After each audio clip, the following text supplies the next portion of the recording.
Hello. Okay, hang on a second. Oh yeah, I forgot it's Enterprise. I mean, like. Yeah, it's Enterprise, All right, we can see you. Now I've just got to get my audio fixed here. And then we should be in business, I think. Oh, it's because I don't have my speakers plugged in. All right, can you hear us okay? All right, Cody, grab the yellow extension cord. Let's get speakers plugged in real fast. All right. Okay. Remember last time I did this? This is bad. Oh, that's right. You broke stuff last time. I broke stuff last time. Okay, I will plug it in. You just plug that end in. Okay. On point. I got it. Now plug in the audio. See if we're in business here. I have, because I'm literally blind. I can't see anything. Okay, all right. Okay, hang on. Let me finish. Let me get the screen fixed here. Okay, everybody, go ahead and close your computers for a moment, please. We'll go to full screen. Oh, there it is. All right. Okay, we all good? Can you see and hear us okay? All right, can you hear us? Yes, I can. Great. All right. Thank you so much for joining us. Everybody, I'm super excited. Today, this is Jasen Wade. And Jason, this is my communications course. It's a beginning speech and public speaking class. Oh, fantastic. So for a lot of these kids, this is their first experience in this class of doing any kind of public speaking, if you will. So we are certainly excited. The first speech. They've done impromptu speaking so far, and they've done a how-to speech, and we're currently working on persuasive speeches. Ooh, nice. Yes. So, Jason, first I'll go ahead and turn the time over to you. Go ahead and introduce yourself. Tell them a little bit about you, what you do, and kind of how you gotten to where you are today. Okay. Well, my full name is Jasen Wade Nielsen. I go professionally. I go by Jasen Wade.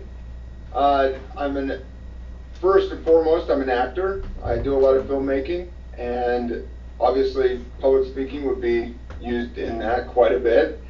On the side, I've done a number of things. Mainly, I work for the BLM as a wildland firefighter.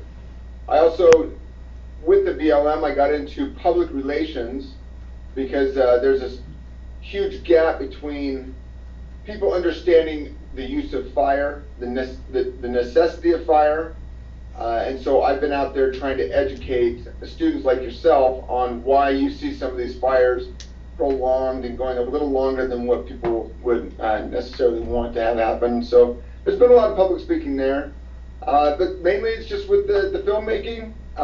It's kind of exciting, and I guess now I work at a power plant, and my public speaking has kind of come to a halt with the BLM.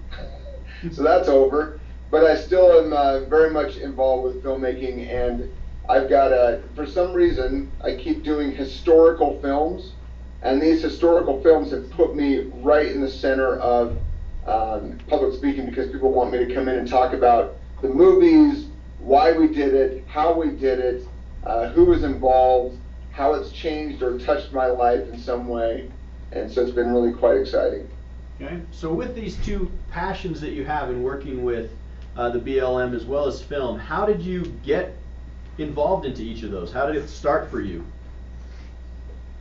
Fire started because I was going to college and I needed to pay for my tuition, and somebody said, "Would you like to get paid to hike mountains?" And I said, "Absolutely." So that's how that one started. Filmmaking started also in college. I had no idea that I even had an actor inside of me. In fact, your teacher there, he and I worked together in college, and that was, I think you were a year or two ahead of me. Mm-hmm.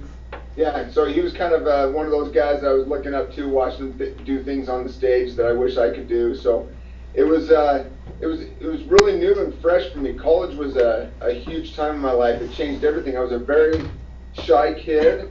I was a mumbler. you couldn't understand a lot of things that came out of my mouth when I was younger because I wasn't confident in anything that I said. No matter what came out of my mouth, I just always second guessed it. And so it would almost go into a whisper or mumbling just to kind of cover my tracks. And I think acting has really exposed me. It's really brought me out of that shell and made me overcome that mumbling and overcome that lack of confidence. Cool. So next question, again, still looking at these two elements of your work. In each area, what would you say has been your personally most rewarding, as well as that you just gained the most from in both areas? Something just still you look back and say, wow, I'm so glad I got to be part of that. So with fire, probably the most exciting time that we had with that, we had a fire that was out of control. It was, you probably didn't even hear about it. It was threatening a small town called Oak City. It's in central Utah. We've been battling this fire for about 2 weeks. The winds kept picking it up. It was threatening the town. It was threatening people's cabins. And we had to go out there and basically steer the flames. We couldn't put the flames out. Mother Nature just kind of does what she wants to do. But we were steering the flames the best we could. And we steered these flames right around this town, right around the outskirts of this town. And it burned up one guy's shed, but the shed hadn't been used in 20 years. What was great about this, it put us into a more positive light. So then I come back in a week later, and I'm a public information officer. Now it's my job to come in and explain to this community why we didn't put this fire out in the first place and why it ignited and blew up the way it was. So I had a chance to come in and explain that suppressing the fires in the past for the last 20, 30 years caused this fire to go out of control. I got to explain to them how quickly the vegetation was going to come back, and that the tree stands that were burned up in their forests were already rotting. They already had quite a bit of beetle kill. So this was actually a really good thing, and the fact that nobody's homes were damaged was perfect. It was a perfect scenario. And I was able to go back, I think it was 8 months later, and the foliage was already growing back. And this community was educated, they understood us, we had a commonality, and we parted as friends. That's not always going to work that way, but that's one of my favorite moments because it was a community and a government entity actually getting along. It was wonderful. Nice. In film, probably my favorite, I did a film called 17 Miracles, and it's got a very pioneer, a pioneer theme, and there's a lot of people that are very, they gravitate to the pioneer themes. It's attached to the history of where Nevada came from, Utah came from, Arizona, Idaho, all these states. It's connected to this nostalgia that's kind of being lost. And so to do a film that depicts these sacrifices, for me to then go in and talk to a larger audience about the effect that it had on my personal life, witnessing this, peering into this history. Because I sat in desks just like you did. I had teachers. Some may have been exceptional, and some teachers not so exceptional. I sometimes paid attention, and sometimes I was just staring out that window looking at butterflies. But here I am now being a part of a film that's teaching me history. There's no better way to learn history than to be on a film set, and you're surrounded by descendants that can tell you the stories and fill in all the gaps. You're being paid to be there, which is a huge plus. And the story is impactful. The story is powerful, and you're living it. Like, you get to live part of this history. So it's become part of me. I now whenever I hear anything that has anything to do with pioneer themes, I get excited. I want to hear it all. Same thing happened when we did a World War II film. And now anything that has anything to do with World War II, I feel like I'm some sort of aficionado. I feel like I'm some sort of a, I want to learn the stories. I want to talk to people about it because I learned so much. So it's just making these stories personal. It's and making these moments personal, and interaction between people, sharing information. It's all been very beneficial. That's awesome. Thank you. I think I have a few students that would like to watch butterflies as well. Yes. Okay, next question for you. In your opinion, so for what you do in again both facets, what would you say are the 3 key communication skills that benefit you or that others should work on if they wanted to go into that realm? You gotta have a story to tell. When you're talking with people, when you're interacting with them, we all have stories. You could sit down to anyone, you could stop anyone on the street, and they're all going to have stories. But how good are you at telling that story? How clear can you tell that story? You guys are getting into persuasion. How persuasive is that story? What kind of information are you giving people? So I think if you start with a strong desire, like something that you're absolutely passionate about, that is your number one key. It's got to be something that you can sink your teeth into. You get passionate about it. When someone brings up the subject, you just kind of ignite inside it. I think that would be your first main key. Obviously, to be energetic. You don't want to, when you're chatting with people or you're doing public speaking events, you don't want people falling asleep. It's one of my biggest fears when I'm up there and I'm looking out on a crowd. I'm watching. If I ever see anyone start to nod off, I'm obsessed. Like I have to do something to wake them up. They become like my sole focus. Like I've got to wake this guy up. I got to get him back into what I'm talking about. So to be very energetic, passionate, energetic, and just make sure you've got a message. Like it's got to be something that's worth telling. If it's worthy to you, it's going to be worthy to someone else. And realize that you don't have to appease the entire group. There might be 1, 2, 3 individuals in that room that you'll change their life. Somehow your words, the way you persuade them, could potentially change their life. Okay, awesome. All right, we've got a few more questions though. Okay. But first, anybody in the class have something they'd like to ask? Come on, Richard. Richard usually is our go-to question here. Go, So, Richard. do you got one, Richard? You ready for me to? I do have a good question, actually. Okay. So, what, out of all the movies you've done, what do you think means the most to you? Or just your favorite playing out that you've done? Well, there's a saying that the one that means the most to me, it's my saying, but the one that means the most to me is the one that I just did. So right now, the Cokeville Miracle is going to come out June 5th, and it's a very timely message. There's a lot of lack of faith in our government. There's a lot of lack of faith in our societies. There's a lot of lack of faith in our world, and so this movie, in a very delicate way, challenges that lack of faith, that lack of hope. So I'm really excited about that. On a personal note, my daughter in the film is actually my daughter. So it's a once-in-a-lifetime opportunity. We've asked her to audition for movies in the past, and she's always refused, and we're not forcing it on her because, trust me, do you go by Bradley? What do you go by? What do they call you? Just Skinner works too. All right, Skinner. I just don't want to be rude, but he'll understand. It's a very difficult realm to live in. The acting world, it's not something that I'm going to push any child into. You've got to have a real passion for it. So we've always kind of said, if you want to do this, great.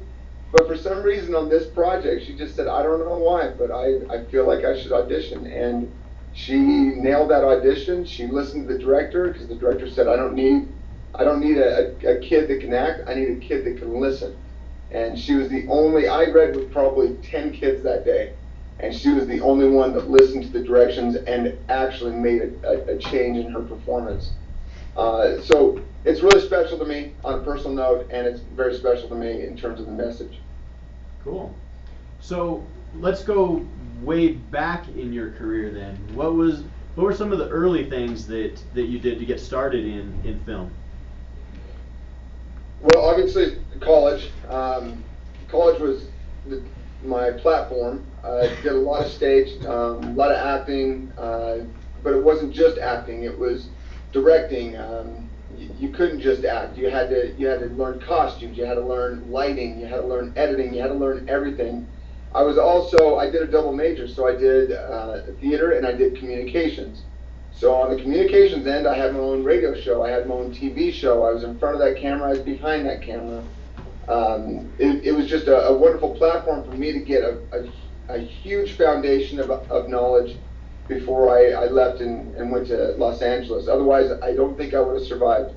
I did 7 years down there, and I probably would have lasted 6 months without that help, without that foundation. Because you can't just run down there and just say, hey, I'm an actor, take me on, my personality or looks. It just doesn't work that way. It might work for 1 in a billion, but it just doesn't work that way. You got to have something to offer. So as soon as I got into theater and into stage, I started getting into voice classes because I needed to get rid of this mumbling. I needed to get rid of, and I still have it. It's the strangest thing. It's all mental, but it's something that you have to continue to just chip out and just keep yourself from going back into those that lack of confidence. And that's going to happen. You get into these public speaking events, and you might say one false thing, and it might destroy the rest of your performance, or it might destroy the rest of your speech. And you can't let that happen. You got to just learn from those mistakes and move on. And so college prepared me for that. It taught me how to make a mistake and live and move on from it. I got down into LA and I jumped right into workshops. Started networking with some wonderful directors that have gone on and had some really incredible careers. Fortunately and unfortunately for me, I just knew it was time for me to leave, and so I left. And one of the greatest things that I ever did, which is the strangest thing, one of the greatest things I ever did for my acting career was leave it. I left it for 2 years. I moved back east. I lived in Philadelphia, and I was a sales rep. And I couldn't even afford rent, so I basically lived in my car and I traveled around and I sold uniforms, of all things. Terrible job. But what it did was it taught me the business side of acting. I kept showing up as this creative entity of saying, oh, I'll just work hard and people will see my gifts and my talents and they'll give me jobs. And it just doesn't work that way. You have to position yourself as a business. You have to look at your career as a business. You are selling yourself. Your product is you. And I never figured that out. All my years in LA, I never once figured that out. It took me going to Philadelphia, and then I was there for 2 years, and then I thought, you know what, it's time to go home. And so I went back home, and I went back to Utah, and 6 months later, that's when I met T.C. Christensen, who we did John Tanner, Treasure in Heaven, and then later did 17 Miracles, and now did the Coco Miracle. So you just never know where life's going to take you. Learn from it all. Whatever's thrown at you, just know that it's there for some sort of teaching event. Learn from it. Make your mistakes fast. Make them quick. Get off the ground and just keep going. That is great. Our last guest, previous guest, Jimmy Lee, salesman, talked on that same subject about you have to sell your product, which is you. Yep. So that's great. Thanks for bringing that up. Wonderful. All right. Any other questions that have popped up?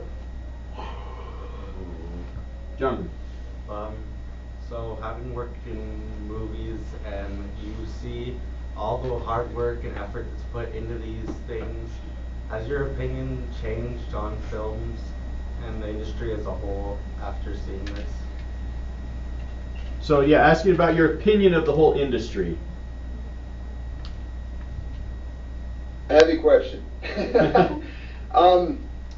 I know a lot of people have a hard time with Hollywood, and I can see why. I think our content is going down. Unfortunately, I feel like we're playing to the masses right now. For whatever reason, there's this formula that's working. If you want to call it a Billy Madison formula, or if you want to call it a Vince Vaughn formula, whatever you want to call it, there's this formula that is working. It's a guarantee you'll get your buck back. Is it diminishing writing out there? Yes. Is it lowering the standard of our films? Probably. But what I would say in the defense of Hollywood, there are so many amazing people down there doing amazing things, and I think that we as an audience member forget how powerful we are by buying that ticket. If you could be more selective about what you watch and what you put your hard-earned cash towards, you might not see the effects now, you might not see them next year, but in a couple of years, you and your friends essentially could transform the industry. If you stop buying the tickets to the ridiculous movies and you start getting on, I'm not trying to pitch IMDb, but IMDb is a wonderful way, and that's the internet movie database. Jump online and you can research your films, find out what the content is, find out what they're talking about, and if something comes out that has historical reference, and you could go to something that has a little more of a profound message rather than some, silly little slapstick physical humor, why don't you put that onto, I'll watch that on Redbox, but then I'm going to put my money towards this historical film that actually means something. You'll shift the entire industry. But too many people don't. And the formulas are so easy to make. They're cookie cutter. They can make them for 10 million as opposed to 500 million. So they just keep making them.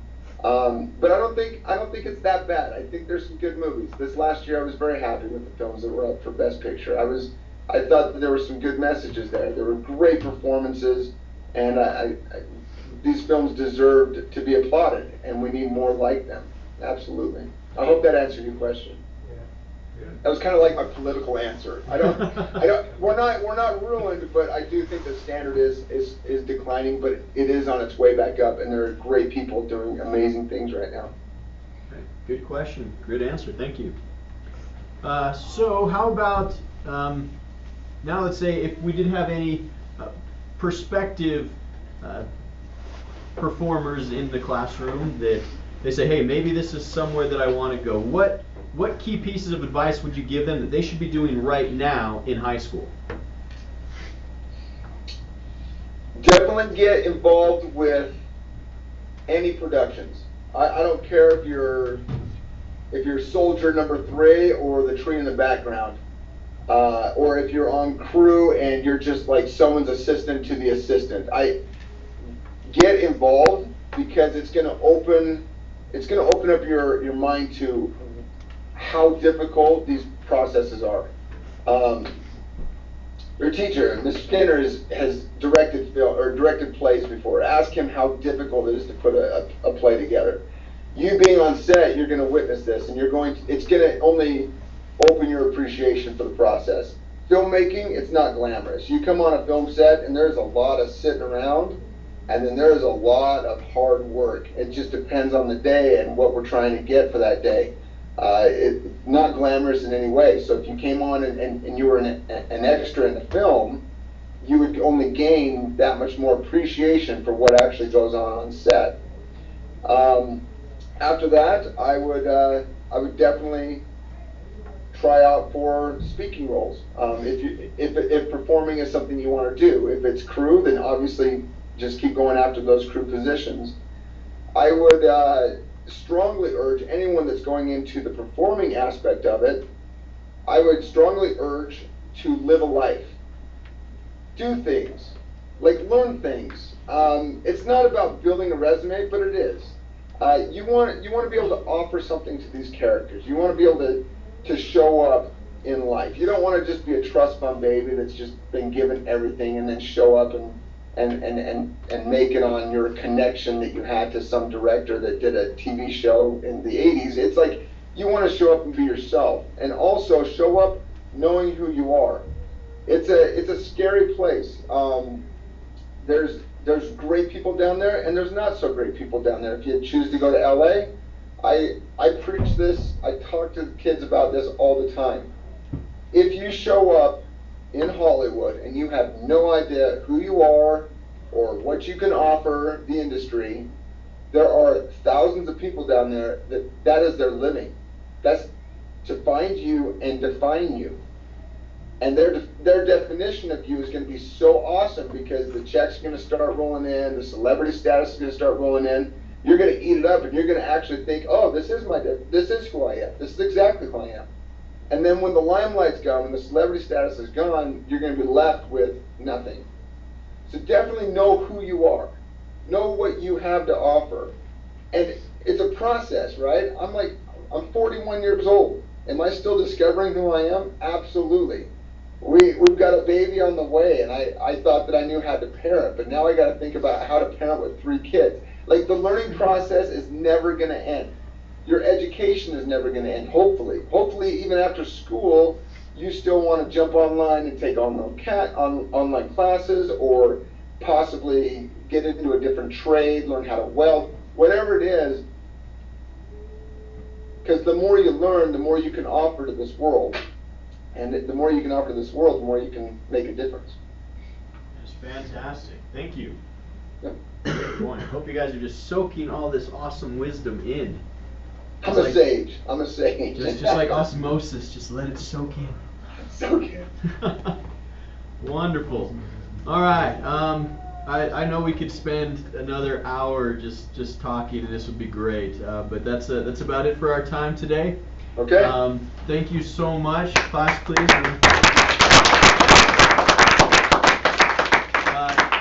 Indeed an honor, and we thank you so much for taking time to join us today. We really appreciate all that you do, and we'll look forward to seeing your next film. Yeah, June 5th. Okay. Check it out. We will. Thanks so much. Have a great time. Say hi to the family for me. Hey, it's good to see you. Tell your wife too. hi. Will do. Thank All you, right. sir.